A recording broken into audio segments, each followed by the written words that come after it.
Mata-mata Polri bermodal 4 senjata, Aske Mabel berhasil dibekuk Satgas Damai Kartens. Satgas Damai Kartens berhasil menangkap anggota kelompok kriminal bersenjata, KKB, yang juga mantan anggota Polri, Aske Mabel. Kepala Operasi Satgas Damai Kartens Brigjen Pol Faizal Rahmadani mengatakan Aske Mabel diterbangkan ke Jayapura, Papua, untuk menjalani proses hukum.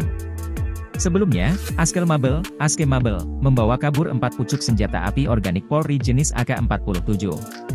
Pecatan polisi itu pun diduga bergabung dengan Tentara Pembebasan Nasional Papua Barat, Organisasi Papua Merdeka, TPNPB-OPM.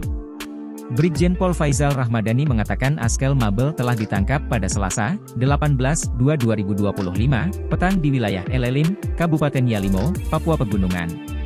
Aske Mabel telah diterbangkan ke Jayapura, kata Faizal dalam keterangannya dikutip, Rabu, 19 Februari 2025. Laporan wartawan Tribun-Papua.com, Tania Sembiring, pecatan polisi Aske Mabel telah buron selama 8 bulan. Setelah penangkapan, Aske Mabel langsung diterbangkan ke Jayapura dan digiring ke Mako Brimob Polda Papua, Kota Raja, Rabu, 19 Februari 2025.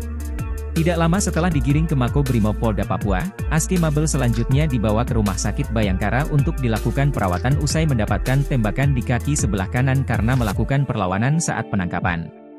Aske Mabel yang sebelumnya merupakan anggota Polres Yalimo diduga terlibat dalam serangkaian aksi kriminal bersenjata di wilayah Papua, termasuk pembunuhan sopir Jalan Trans Papua, Jayapura, Yalimo, Wamena, pembunuhan 2 tukang senso kayu dan 1 anggota Brimob Bribtu Iqbal Anwar Arif di Kabupaten Yalimo, Papua Pegu.